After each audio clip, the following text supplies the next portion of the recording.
கூடலூர் அருகே வீட்டின் முன்பு நீண்ட நேரமாக சிறுத்தை படுத்து ஓய்வெடுத்த சிசிடிவி காட்சிகள் வெளியாகியுள்ளன. ஓய்வெடுத்த பின்னர் மெதுவாக நடந்து வந்த சிறுத்தை வீட்டை சுற்றி வந்தது. இதனால் அப்பகுதி மக்கள் மிகுந்த அச்சத்திற்கு ஆளாகினர். வனத்துறையினர் கண்காணிப்பை தீவிரப்படுத்த வேண்டும் என்று கோரிக்கை எழுந்துள்ளது.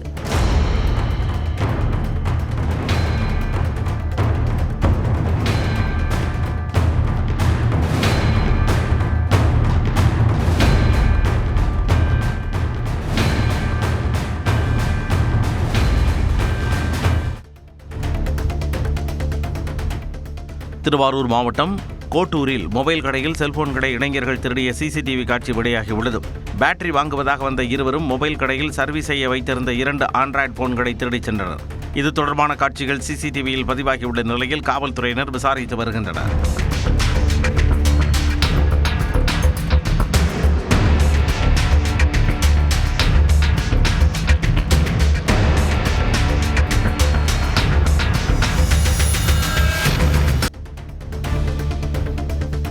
புதுக்கோட்டை மாவட்டம் நமனசமுத்திரம் அரசு பள்ளியில் முதலமைச்சரின் காலை உணவு திட்டம் குறித்து மாவட்ட ஆட்சியர் அருணா திடீர் ஆய்வு மேற்கொண்டார்.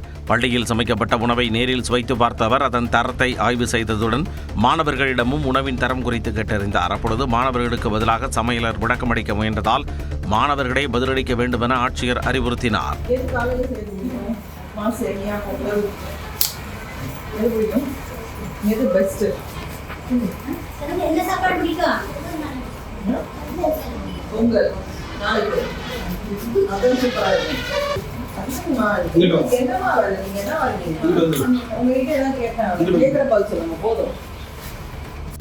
கந்துவட்டி கொடுமையால் பெண் ஒருவர் உயிரிழந்தார். மதுரை செல்லூரில் மகளின் திருமணத்திற்காக வாங்கிய கடனுக்கு கந்துவட்டி கும்பல் பணிபுரியும் இடத்திற்கே சென்று தகாத வார்த்தைகளால் திட்டி மிரட்டியதால் பூச்சி மருந்து குடித்த பெண் உயிரிழந்தார். மருத்துவமனையில் மரணமடைந்த பிரேமா என்பவரின் கணவர் அளித்த புகாரின் பேரில் கலை, பகவதி, அங்கம்மாள் உள்ளிட்ட 4 பேர் மீது 4 பிரிவுகளின் கீழ் காவல்துறையினர் வழக்கு பதிவு செய்து அவர்களை தேடி வருகின்றனர். இந்நிலையில் மீனாட்சியம்மன் கோவிலை சுற்றியுள்ள பகுதிகளில் அதிகரித்து வரும் கந்துவட்டி கொடுமையை தடுத்து நிறுத்த அரசு நடவடிக்கை எடுக்க வேண்டும் என கோரிக்கை எழுந்துள்ளது. திருவாரூர் மாவட்டம் கொரடாச்சேரி அருகே குறுவை சிறப்பு தொகுப்பு திட்டத்தின் கீழ் நடைபெற்று வரும் இயந்திர நடவு பணிகளை மாவட்ட கண்காணிப்பு அலுவலர் சந்திரசேகர் சாகுமுரி மற்றும் மாவட்ட ஆட்சியர் மோகன் சந்திரன் நேரில் ஆய்வு செய்தனர். மேலும் மானியத்தில் வழங்கப்படும் உரம், நடவு இயந்திரம் உள்ளிட்டவை விவசாயிகளுக்கு முறையாக சென்றடைகிறதா என்பது குறித்து அதிகாரிகள் விவசாயிகளிடம் கேட்டறிந்தனர். முதலமைச்சர் விஜயின் பிறந்தநாளை ஒட்டி மயிலாடுதுறை மணிமேகலை நகராட்சி தொடக்கப் பள்ளியில் தாவேக நிர்வாகிகள் நலத்திட்ட உதவிகளை வழங்கினர். 30,000 ரூபாய் மதிப்பில் மின்விசிறி, ஹாட் வாட்டர் பாட்டில், எழுது பொருட்கள் உள்ளிட்ட பொருட்கள் மாணவர்களுக்கு வழங்கப்பட்டதுடன் இனிப்புகளும் வழங்கப்பட்டன.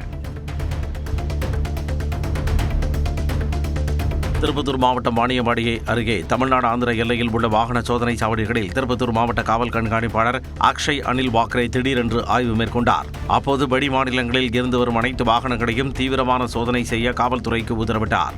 மேலும் மதுபானங்கள், கஞ்சா, குட்கா உள்ளிட்ட தடை செய்யப்பட்ட பொருட்கள் கடத்தப்படுவதை தடுக்க கண்காணிப்பை பலப்படுத்துமாறும் அறிவுறுத்தினார்.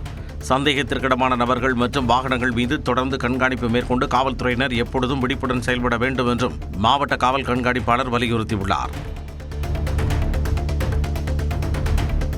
பெங்களூருவில் இருந்து மெத்தப்பட்டமைன் எனப்படும் உயர்ரக போதைப் பொருளை விற்பனைக்காக கோவைக்கு கடத்தி வந்த 5 பேர் கைது செய்யப்பட்டனர்.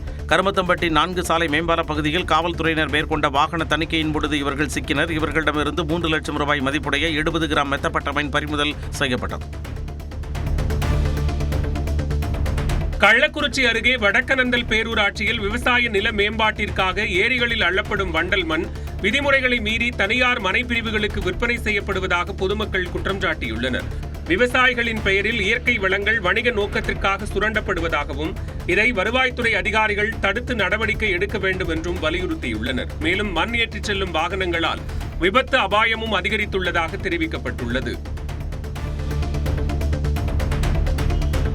கன்னியாகுமரி மாவட்டம் அருமனை அருகே கோழி இறைச்சி கழிவுகளை கொண்டு சென்ற வாகனத்தை பொதுமக்கள் மடக்கி பிடித்து காவல்துறையினரிடம் ஒப்படைத்தனர். பன்றிப் பண்ணைக்கு சுகாதாரமற்ற முறையில் வாகனங்களில் இறைச்சி கழிவுகளை கொண்டு செல்வது தொடர்ந்து அதிகரித்து வரும் நிலையில் இவ்வகை வாகனங்களை பொதுமக்கள் தடுத்து நிறுத்தி வருகின்றனர். அந்த வகையில் அருமனை பகுதியில் துர்நாற்றத்தை ஏற்படுத்தும் வகையில் வந்த மினி டெம்போவை பொதுமக்கள் தடுத்து நிறுத்தி காவல்துறையினரிடம் ஒப்படைத்தனர்.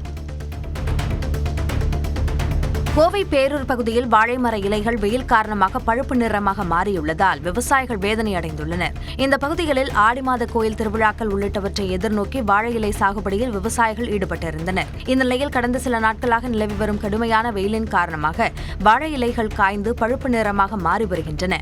எனவே விவசாயிகளுக்கு உரிய நிவாரணம் வழங்க வேண்டுமென விவசாயிகள் கோரிக்கை விடுத்துள்ளனர். ராமநாதபுரம் மாவட்டம் கீழக்கரையில் கஞ்சா விற்றதாக சகோதரிகள் இருவரை காவல்துறையினர் கைது செய்தனர். முத்தம்மா, பஞ்சவர்ணம் ஆகிய இவர்கள் இருவரும் அந்த பகுதியில் கஞ்சா விற்பதாக கிடைத்த தகவலின்படி வீட்டில் சோதனையிடப்பட்டது. அப்போது சுமார் 2.25 கிலோ கஞ்சா பறிமுதல் செய்யப்பட்டது. அதனையடுத்து சகோதரிகள் இருவரையும் கைது செய்தனர். மதுரை மாநகராட்சி 27வது வார்டு சுயராஜ்யபுரம் பகுதியில் பாதாள சாக்கடை கழிவுநீர் 50 நாட்களுக்கும் மேலாக தேங்கி இருப்பதால் பொதுமக்கள் கடும் அவதிக்குள்ளாகியுள்ளனர்.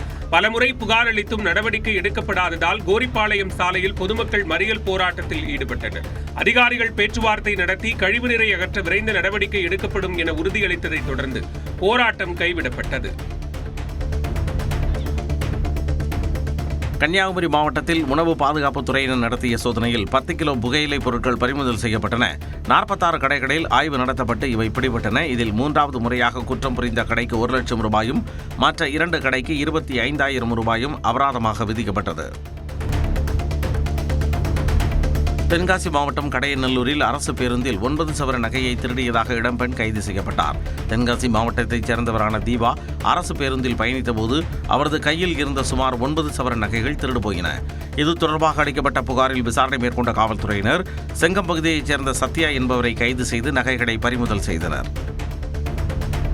வாரிசு சான்றிதழுக்கு லஞ்சம் வாங்கிய வருவாய் ஆய்வாளர் பிடிபட்டார்.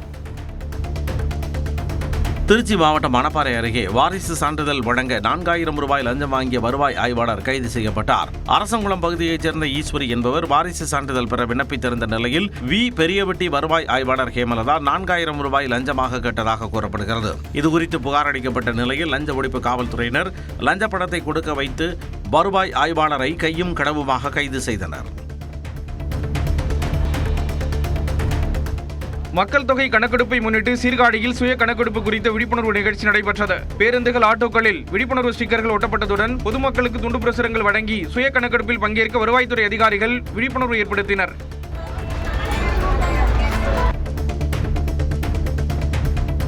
விருதுநகர் மாவட்டம் சிவகாசி துர்க்கை பரமேஸ்வரி அம்மன் கோயிலில் ஆடி முதல் செவ்வாயை ஒட்டி அம்மனுக்கு 1801 பிஸ்கெட் பாக்கெட்டுகளால் சிறப்பு அலங்காரம் செய்யப்பட்டது. குழந்தை வரம் அருளும் அம்மனுக்கு குழந்தைகள் விரும்பும் பிஸ்கெட்டால் அலங்காரம் செய்யப்பட்டதாக கோயில் நிர்வாகம் தெரிவித்த நிலையில் ஏராளமான பக்தர்கள் சாமி தரிசனம் செய்தனர்.